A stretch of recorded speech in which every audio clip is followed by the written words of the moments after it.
one part of the story that it kind of connects to this idea of home is when Salma's Baba arrives from Syria. He came a little bit after her and her mama. She actually struggles with a lot of anxiety, even though she's so happy to see him. She's really worried, kind of about what you were just saying, is he going to miss Syria so much that he wants to go back? What if he doesn't like it here in Canada the way I like it? How can I make him see all these amazing things about our new life?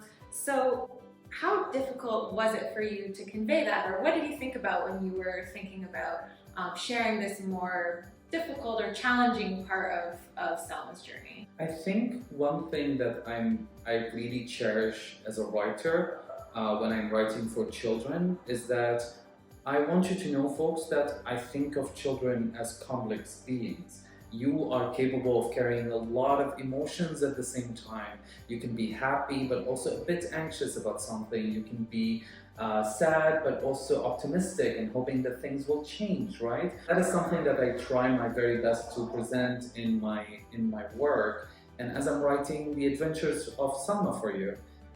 So when I was faced with that experience of coming here and looked at what Baba will be challenged with, I thought about the difference between Salma's experience and Baba's experience. Baba is coming here without the language, he doesn't know anybody, he left his family behind, he left his own father and mother behind, and Salma doesn't yet understand all of that. And that's okay. Salma is 7, she's very young, she doesn't need to understand all of that.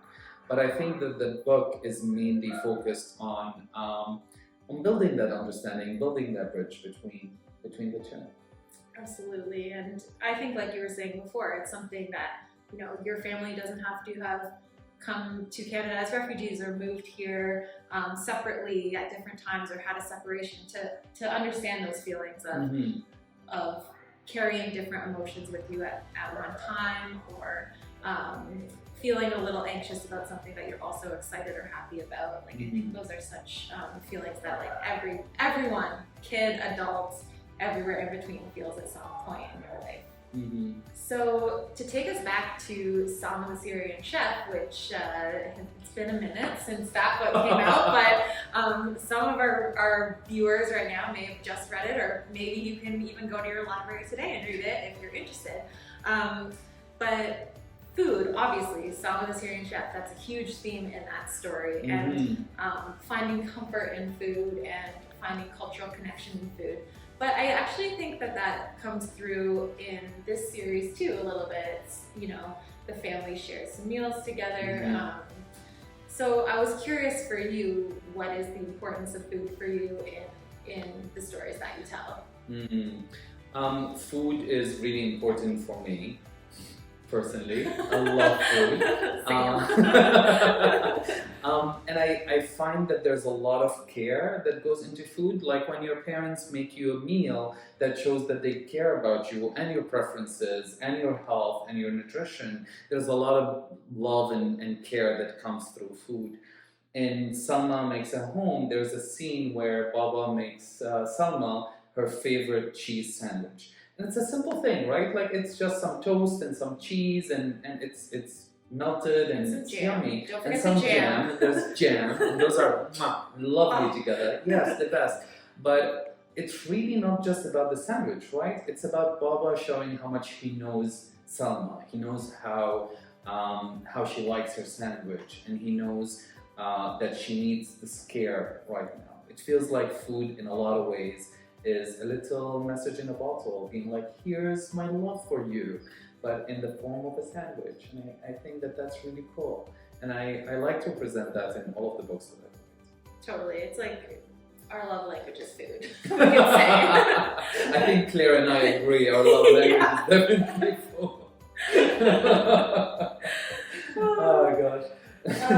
So could you tell us a little bit, so we know about what's maybe in store in Salma Makes a Home, so could you tell us a little bit about what might be in store for Salma's future adventures? Sure. So Salma is going to write a book very soon as well. So in Salma Writes a Book, which comes out in October or November 2023, Salma is going to be a big sister. Her mama is pregnant, and because she looks everywhere for books about a guidebook to help her being the best sibling in the world, but she doesn't find one that actually answers all of her questions, right? So she decides that she's going to write her own book.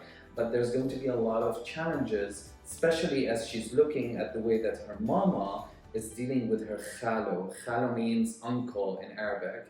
And her mama is going to be having a lot of conflict with her brother, who is Salma's khalo.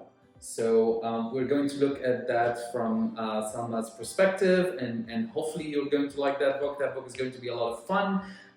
It's almost ready for you.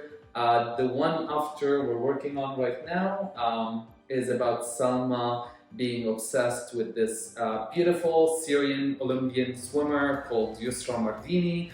And Yusra was one of the Syrian Olympians who went to Rio de Janeiro in 2018, I think, where she represented the refugee team. And Salma had found a role model. She is really, really excited about being a swimmer herself. So Salma is doing all of the different adventures in the next couple of books. Wonderful. Well, I know I get all the spoilers and I get the sneak peek of all of this, but I am so excited to keep working on these books with you and for all of you to get a chance to read everything that Salma is going to get up to in these 3 books. So thank you so much for watching, and thank you so much, Danny, for being here today and chatting. It's, as always, so lovely, and I think we need to go make some cheese and jam sandwiches. Oh yes, we are definitely making some cheese and jam sandwiches. The biggest one is for Claire, my editor, who is the best editor in the world. I love working with you, and I'm so excited for more books. Me too, thank you.